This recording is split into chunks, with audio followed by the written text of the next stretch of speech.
महात्मा ब्राह्मण को भोजन नहीं करा लेते थे, उस दिन भोजन नहीं करते थे। तो एक दिन 7 चोरों ने विचार किया, चलो राजा के यहाँ चलें, रानी का कत्ल कर दे, धन लूट ले आवे।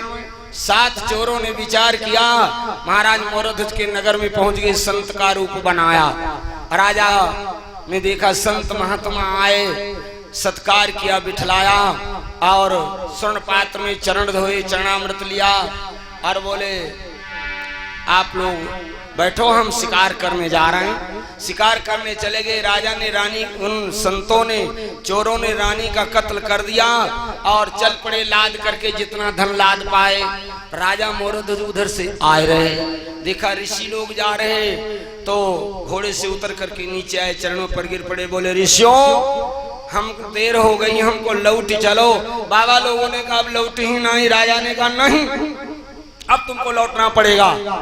लौट आए, विचारे, बिठला दिया। राजा अंदर गए, देखा रानी का धड़ और शीश अलग पड़ा है। राजा ने धड़ और शीश जोड़ दिया, जल लाए, संतों के चरण धोए, चोरों के चरण धोए, जा करके चरणामृत छिड़क दिया। रानी राम राम कह करके उठ बैठी। हे भैया, विश्वासम फलम दायकम।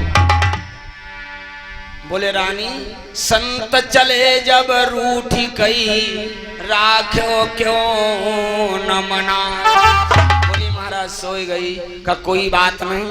राजा दरवाजे पर आए जी, बोले जितना धन ले सको ले ले, चोरी करना छोड़ दो, ऋषियों जाओ, मुक्त कर दिया। बारे राजा मोरध्वज, आज भगवान कन्हैया, अर्जुन, यमराज तीनों लोगों को सुना। बाबा लोग आए, नौकर को भेजा, बोले जाओ जल्दी लाओ बाबा लोगों को लाए और स्वर्ण पात्र में जल लिया, चरण धोए, चरणामृत लिया, बिठलाया और फिर बोले प्रभु। फिर कहा धन्य है भाग्य मेरे, जो कृपा करी हितकारी।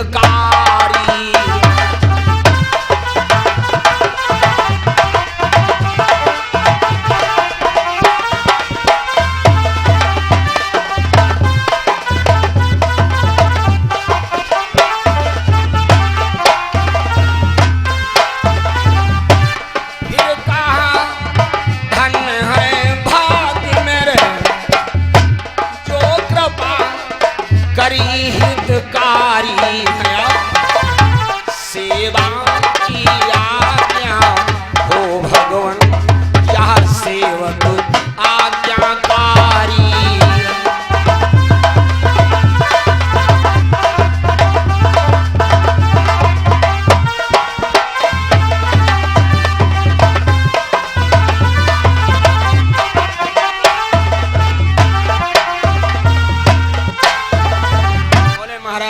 भाग्य बड़े धन जो तुम्हारे चरण पड़े, मेरा उद्धार हुआ, इसलिए सेवा की आज्ञा बताओ, हम का तुम्हारी सेवा करें। तो संतों से आवाज आई, राजन पहले हमारे सिंह की व्यवस्था करो।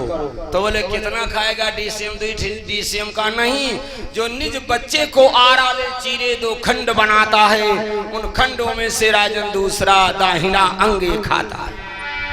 जो अपने निजी बच्चे को फाड़ दे और 2 टुकड़े बनावे, दाहिना अंग दे दे, वो ये खाएगा।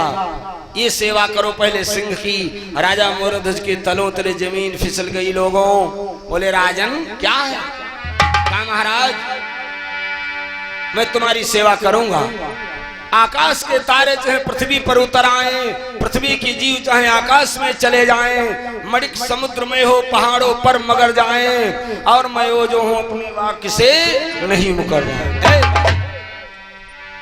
तो कहा ऐसे नहीं राजन, जाओ पहले इसकी माता से पूछो, जिस मैया ने 9 महीने गर्भ में रखा और बड़े कष्टों से पाला है पुत्र को, उसको फाड़ना मारना आसान नहीं। राजन जाओ और जा करके उसकी रानी से पूछो।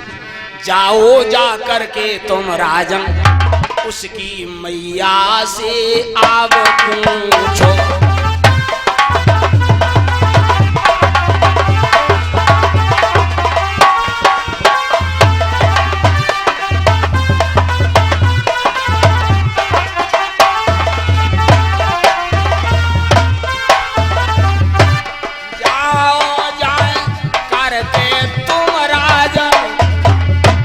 उसकी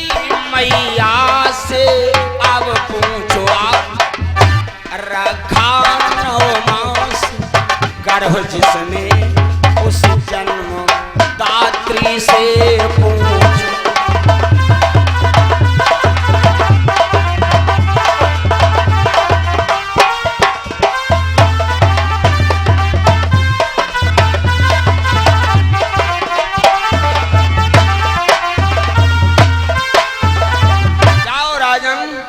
इसकी माता से पूछो। राजा मोरध्वज कहने लगे ठीक है ऋषियों में जा रहा हूँ, चल पड़े। और चलना नहीं बना है लोगों, जरा भाव के चाल ने बोला हूँ। अरे कुपैर जब धरैया गारी तो सर लौट पिछारी का जा।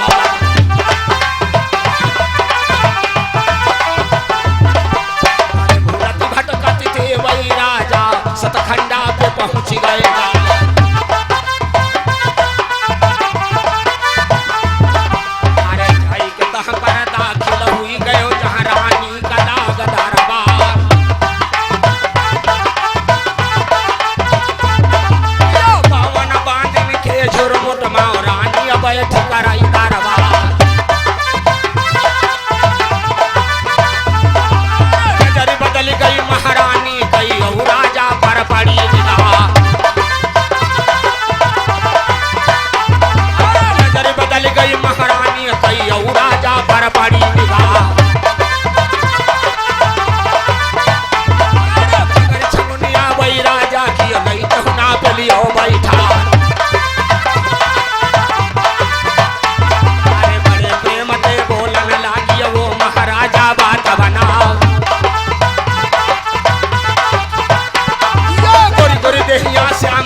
राजा मोरध्वज पहुंच गए रानी के पास।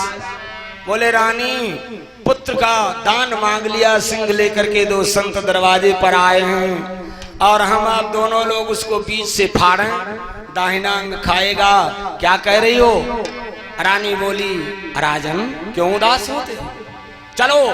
बोले रानी सत भी प्यारा सुत भी प्यारा, कैसे अपना निर्वाह करें, खाई है इधर उधर सागर, कैसे पतला पथ पार कर। इधर जाऊं तो खाई, उधर सागर है, कैसे सत रह जाए रानी। रानी ने कहा चलो कोई बात नहीं, बातचीत हो रही, रानी ने सखर लिया। लेकिन उसी समय आया वहां ताम्रध्वज, तत्काल देखा राजा ने वहां अपना प्राण आधार।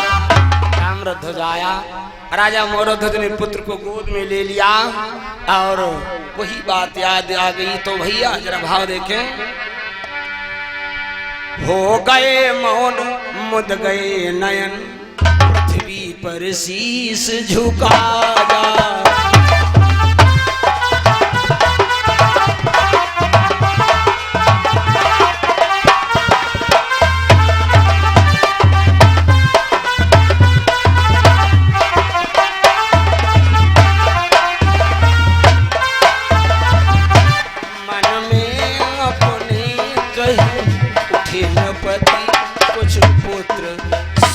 से दुख पाता,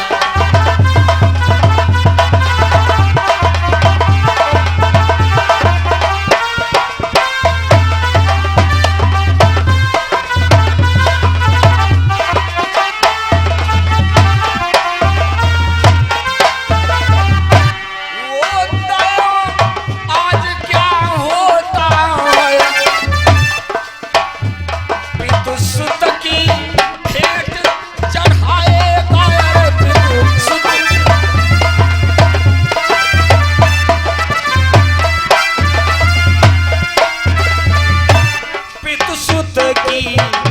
भेंट चढ़ाएगा, प्राणों से प्यारा ताम्रध्वज मेरे हाथ मारा जाए।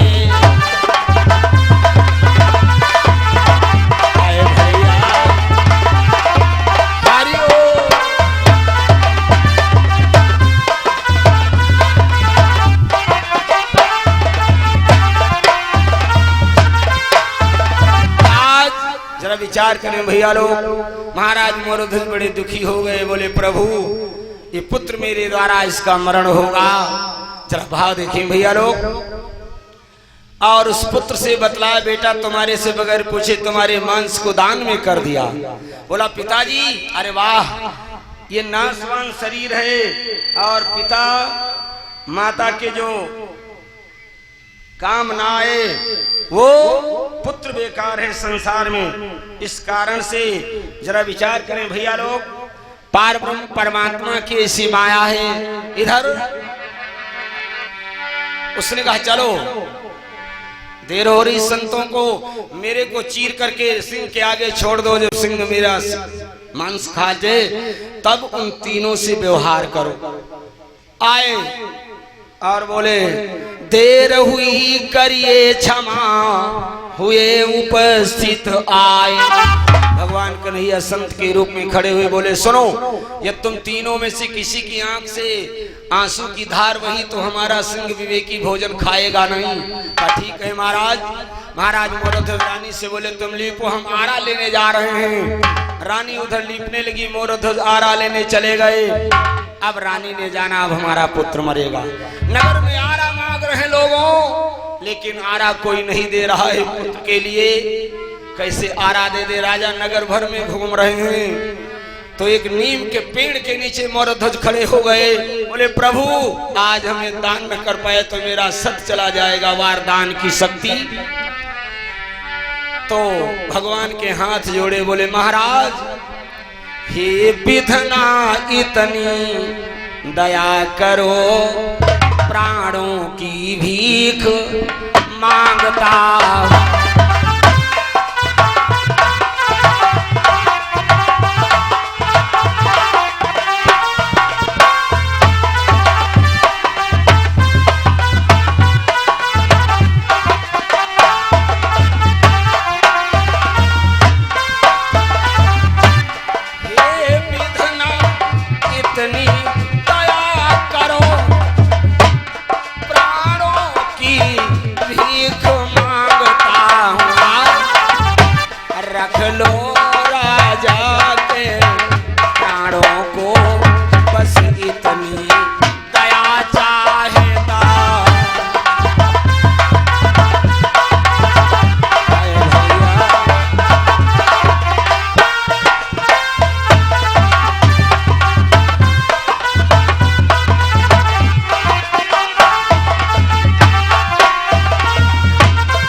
प्रार्थना करने लगे परमात्मा से, आकाशवाणी भई राजन ठहरो।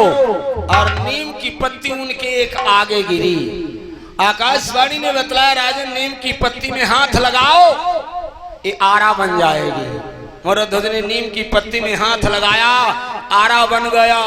इसीलिए आज भी नीम की पत्ती में देख लो आरा जैसे दांत बने। लोगों चल पड़े आरा लेकर के। रानी इधर लीप रही है और आंसू आ गए। क्या बोली, रतन कुमार मेरो प्यारा, कैसे धरूं शीश पर आरा। अरे रतन कुमार मेरो प्यारा, कैसे धरूं शीश पर।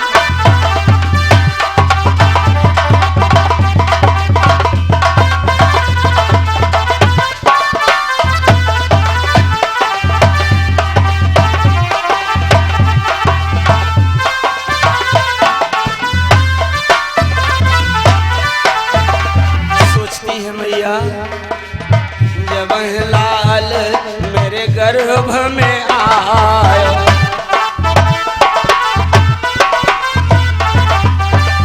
जब लाल मेरे गर्भ में आयो तो गर्भ कियो उजियारा कैसे धरूं शीश पर अरे रतन कुमार मेरो प्यारा कैसे धरूं शीश पर।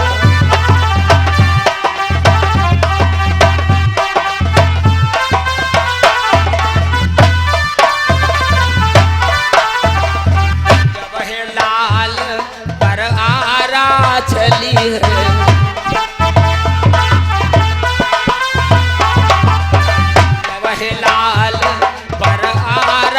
चली है तो छुट्टी है खून के फुहारा कैसे धरूं शीश पर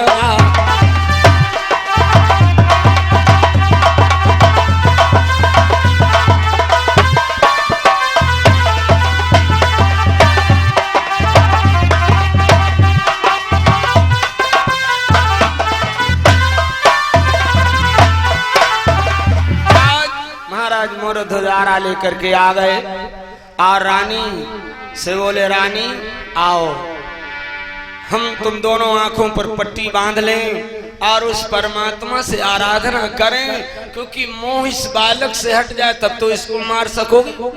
किसी को तुम मारने दौड़ो जब उसके पास तुम्हारे पास उसके प्रति मोह नहीं रहेगा तभी मार पाओगे। पट्टी बांध लिया और भगवान से प्रार्थना की, कर जोड़ प्रार्थना की हरि की, हे जगन नयन हे असुरारी, ये लाज तुम्हारे हाथों है, रक्षक तुम हो गिरवरधारी। प्रभु मेरी लाज बचाओ, अब पावन प्रमोद प्याला, अरे प्रभु अर हमें पिलाए दो पावन प्रमोद।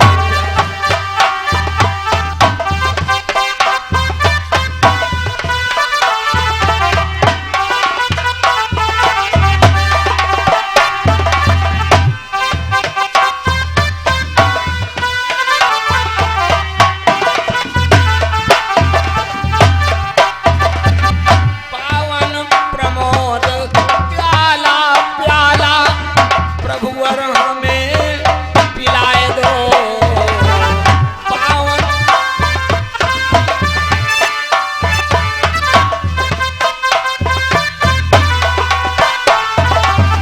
यह मोह का अंधेरा, अरे भैया यह मोह का अंधेरा, अरे ममता को प्रभु दुराए दो, यह मोह का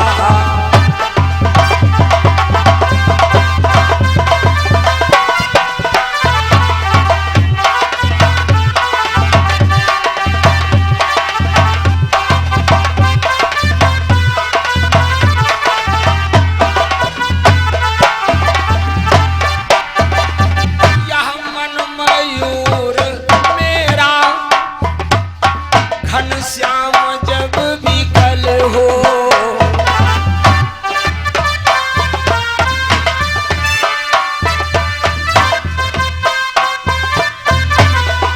ओ पावन पीयूष सागर, पावन पीयूष सागर, पर शक्ति प्रभु बनाओ पावन पीयूष सागर।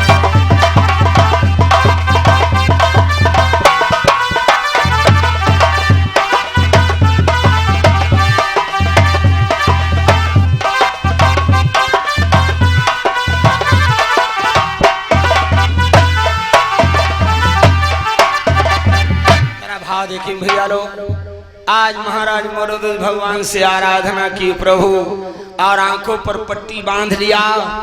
ताम्रध्वज बोला मैया क्यों खड़ी खड़ी देख रही हो, आरा खींचो, देर क्या है, संतों को देर हो रही है। बैठ गया पुत्र जैसे लकड़ी को काट रहे हो बड़ही लोग, आरा रखा और जैसे आरा घसीटा वैसे पुत्र की बाईं आंख से एक आंसू की धारा बही। भगवान उठ खड़े बोले ठहरो, मैंने तुम तीनों से पहले बतलाया सिंगारा विवेकी भोजन कर ही ना आई। तो का पुत्र खड़ा हो गया, बोला सुनो प्रभु, ये शोक नहीं, मन हर्षित है।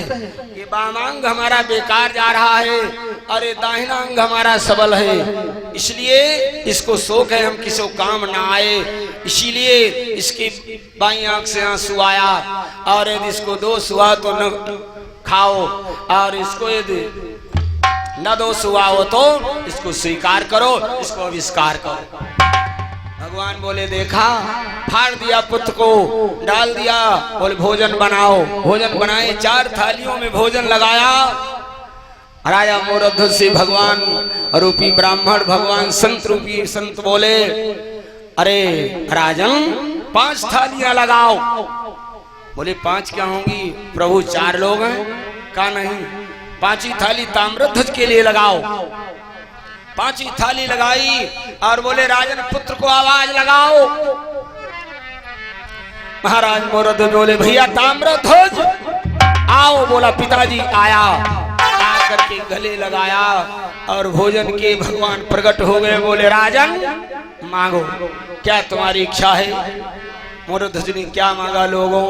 बोले प्रभु मैं क्या मांगू, लेकिन एक मांग कर रहा हूं। कहा बोलो। कहा ये सतयुग है और हमने तुम्हारी मांग पूरी कर दी, लेकिन आगे वो कलिकाल आ रहा है, ऐसा कोई नहीं करेगा महाराज। इसलिए जिस भांति परीक्षा ली मेरी, कल में न विचार कहीं आए।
विचार करें भैया लोग। महाराज मोरध्वज ने मांग कर ली, महाराज आगे वो समय आ रहा है, इसलिए ऐसी मांग न करना जो तुम्हारा मान भंग हो जाए। अर्जुन से कहा देखा, इस प्रकार भगवान भक्त की परीक्षा लिए। आइए जरा भाव देखें भैया लोग। जैसे बालक का जन्म होता है, बालक का जन्म हुआ, जैसे भगवान कन्हैया का जन्म हुआ,